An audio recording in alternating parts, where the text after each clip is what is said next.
अगर बच्ची आज वो ये बात कहती, उसकी दोस्त ये बात कहती, तो आज हमें उसे गंवाना नहीं पड़ता था। महाराष्ट्र भारतीय जनता पार्टी की प्रेसिडेंट महिला मोर्चा चित्रा किशोर वाघ हमारे साथ मौजूद हैं। मुंबई शहर में जो एक युवती का मर्डर हुआ है, प्रोबेबल रेप भी हुआ है, इससे मुंबई की इमेज को तो धक्का लगा ही है, एक दाग लगा है। साथ ही साथ जो हॉस्टल का मैनेजमेंट है, प्रशासन है, स्टेट गवर्नमेंट है, उसके ऊपर भी सवालिया निशान लग रहे हैं। राज्य सरकार को जिम्मेदार क्यों नहीं ठहराया जाए मैम? क्योंकि लोगों को सुरक्षा देना तो सरकार का ही काम है ना। बिल्कुल, और हमारी शिंदे फडणवीस सरकार सभी की रक्षा करने के लिए बहुत सक्षम है, ये मैं आपसे कहूंगी। ये बात हमारी राज्य की एक लड़की के साथ जो हुआ, जो बहुत ही बर्बरता के साथ उसके साथ रेप हुआ है और उसका खून कर दिया गया है, इस मामले से जुड़ा है। तो मुझे लगता है कि इसमें राजनीति ना लाई जाए। सबसे पहले मुझे ये बात कहनी है कि इस घटना के ऊपर, ये घटना सुबह 4 साढ़े 4 के आसपास घटी है और तभी से लेके हमारे मुख्यमंत्री शिंदे साहब, हमारे उप मुख्यमंत्री और गृह मंत्री, हमारे नेता देवेंद्र जी, हायर एजुकेशन डिपार्टमेंट के हमारे मंत्री चंद्रकांत दादा पाटिल लगातार इसके ऊपर नजर गड़ाए हुए हैं और अपडेट्स दे रहे हैं। मैं आज यहाँ पे आई थी, मैं आपको बताती हूँ कि यहाँ पे हुआ क्या है। ये जो महिला थी, ये जो लड़की थी, यहाँ पे पढ़ने के लिए आई थी, महाराष्ट्र के ग्रामीण भाग से ये आई थी। यहाँ पे जो वार्डन है, वार्डन ने एक धोबी जो बच्चियों के कपड़े धोता है, कपड़े प्रेस करता है, उसके ऊपर अपना ज्यादा विश्वास जताते हुए उसे वॉचमैन का काम दिया गया। अभी ये पूछताछ होगी कि भाई कौन से निकष के आधार पे आपने एक धोबी कपड़े धोने वाले को आपने वॉचमैन का काम किया? क्या आपने किससे परमिशन ली थी? ये गवर्नमेंट के अंडर आता है, तो उसके जो कानून है उस तहत वहाँ पे चलना है। दिलचस्प बात तो ये है कि इस हॉस्टल में आप भी 1 साल रही हुई हैं। बिल्कुल बिल्कुल, मैं वही कह रही हूँ कि 1990 के तहत जहाँ पे इसी हॉस्टल में मैं रही हूँ और इस हॉस्टल के जो कायदे कानून है वो बहुत ही सख्त है, बहुत ही कड़े है। इसमें अगर आपको किसी को मिलना है तो बहुत परमिशंस लेनी पड़ती है, पेरेंट्स को भी मिलना है तो भी परमिशंस लेनी पड़ती है। लेकिन इस घटना में अभी जो घटना हुई है वो बाहर से कोई नहीं आया, तो वहां पे जो धोबी का काम करने वाला आदमी था, उसी की वजह से उसे जो वॉचमैन का काम दिया गया और उसी की वजह से उसे एक्सेस हर जगह जाने का मिला और उससे ये घटना हुई है। मुझे और आपको एक बात बतानी है, और जो वहाँ की लड़कियां हैं उनसे भी हमने बात की, तभी ये बात सामने आई कि ये जो आदमी था ये उस बच्ची को तकलीफ दे रहा था।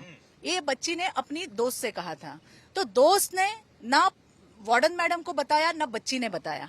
अगर किसी के ध्यान में ये बात ला सकते थे कि भाई इस प्रकार का मुझे कोई तकलीफ दे रहा है या मुझे कोई हैरेस कर रहा है, तो हम कुछ, या मतलब प्रशासन कुछ कर सकता था, लेकिन ये बात सामने नहीं आई।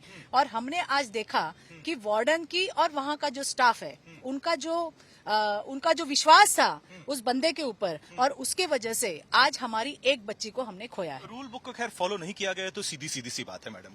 ये बात मैं भी आपके ध्यान में लाना चाहता हूँ कि कुछ हॉस्टल की जो गर्ल्स हैं, हमारी उनसे बात हुई, उनका जो कहना था वो शॉकिंग था। उनका कहना था कोई फीमेल सिक्योरिटी स्टाफ नहीं है, सीसीटीवी जो लगाए हैं वो कुछ चलते हैं कुछ नहीं चलते हैं। 10 बजे के बाद जो मेल सिक्योरिटी स्टाफ है उसके लिए कोई रिस्ट्रिक्शन ही नहीं है, वो कहीं भी आ जा सकता है। यानी रूल बुक का तो मैडम कहीं भी कुछ फॉलो नहीं हो रहा था ना। मैं आपको ये कह रही हूँ कि अभी जैसे ये घटना घटी है तो बहुत सारी बातें सामने आई।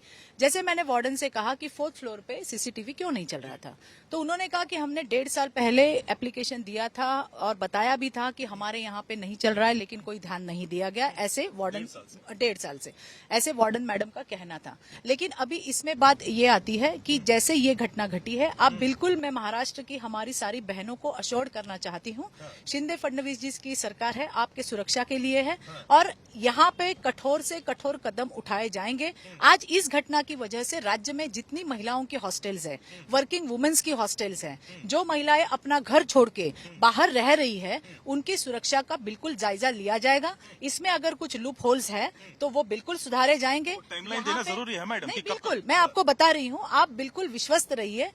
इसमें हमारे मुख्यमंत्री, हमारे गृह मंत्री और हमारे हायर एजुकेशन के मिनिस्टर बहुत ही सख्त है और इसके ऊपर आप देखेंगे बहुत ही जल्दी नियमावली बनाई जाएगी और उसका बहुत अच्छी तरह से पालन भी किया जाएगा। कुछ ही मिनटों पहले एनसीपी नेता सुप्रिया सुले ने कमेंट किया है, राज्य सरकार पे प्रश्न चिन्ह लगाए हैं, क्या कहना चाहेंगे आप उनसे? वो भूल गई, महाराष्ट्र की बहुत बड़ी नेता है, वो भूल गई कि 1.5 साल से ये लोग उनके सरकार के साथ पत्र व्यवहार कर रहे हैं कि भाई सीसीटीवी लगाइए, हमारे यहाँ पे कोई दिक्कत है। वार्डन मैडम बोल रही थी कि हमने उनको बताया था, क्यों नहीं किया मैडम जी आपने? और मुझे उनसे कहना है कि बहुत आप संवेदनशील ऐसे लग रहा है लोगों को, तो आप जरा बताइए आपकी संवेदनशीलता कहाँ गई। ये कोई राजकीय मुद्दा नहीं है, एक बच्ची की जान गई है। और मैं फिर से कहना चाहूंगी कि शिंदे फडणवीस सरकार, हमारी जो ये सरकार है, ये लोगों की सुरक्षा के लिए है। विरोधक क्या बोलते हैं, जब आप कुछ कर सकते थे, क्यों नहीं आपने किया? अगर आप, शायद आप सोचिए कि आप अगर तभी कुछ लेते, जो वार्डन ने उनके सरकार के पास लेटर्स दिए थे, तभी के मंत्री, तभी की सरकार कुछ करती, तो आज ये हादसा नहीं होगा। लेकिन मैं इस बात पे बात नहीं करना चाहती। ये सुप्रिया सुले ने सवाल किया है, इसलिए मैं जवाब दे रही हूँ। लेकिन मुझे ये कहना है कि हमारे लिए राज्य की हर महिला और राज्य की हर लड़की, उसकी सुरक्षा हमारे लिए बहुत ज्यादा महत्वपूर्ण है। और हम बिल्कुल अच्छी तरह से, आप देखेंगे आने वाले दिनों में कठोर से कठोर कदम महिलाओं के और बच्चियों के सुरक्षा के लिए उठाए जाएंगे। इस घटना के मामले में इंक्वायरी अभी चल रही है। बहुत सारी बातें जो है वो चंद्रकांत दादा, जो यहाँ इस खाते के मंत्री है, उन्होंने मुझे बताई, लेकिन वो इन्वेस्टिगेशन का पार्ट है, तो मैं रिवील नहीं करूंगी। लेकिन मैं आपको ये जरूर कहूंगी कि सरकार का पूरी तरह से ध्यान, पूरी तरह से लक्ष्य इस केस पे है। इसमें किसी को भी बख्शा नहीं जाएगा। आखिरी मेरा सवाल है, अब क्योंकि एनसीपी ने एक स्टेटमेंट जारी कर दिया है, तो मैं सवाल आपसे पूछना चाहूंगा। एनसीपी ने कहा है, देखिए जो लॉ एंड ऑर्डर की सिचुएशन है वो चरमरा गई है, चोर और बाकी अक्यूज को सरकार में अब डर नहीं रह गया है, पुलिस का अब डर नहीं रह गया है, और क्योंकि जो पुलिसकर्मी हैं वो तो एमएलए की सुरक्षा में ही लग गए हैं, इसलिए आम जनता की सुरक्षा कौन करेगा? कैसा है कि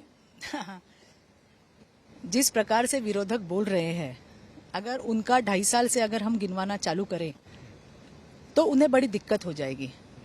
महाराष्ट्र के इतिहास में गृह मंत्री और मुंबई के पुलिस, जिसे हम कहेंगे, सारे के सारे फरार थे, अंदर चले गए।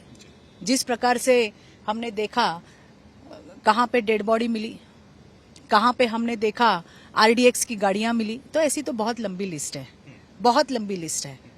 तो ये अगर यादी हम करेंगे तो बात और दूर तक जाएगी। अभिभावकों को ये कहना है, मैं सभी से ये कहना चाहती हूँ कि महाराष्ट्र पूरी तरह से सुरक्षित हाथों में है। शिंदे फडणवीस जी की सरकार है, हम किसी को भी नहीं बख्शेंगे।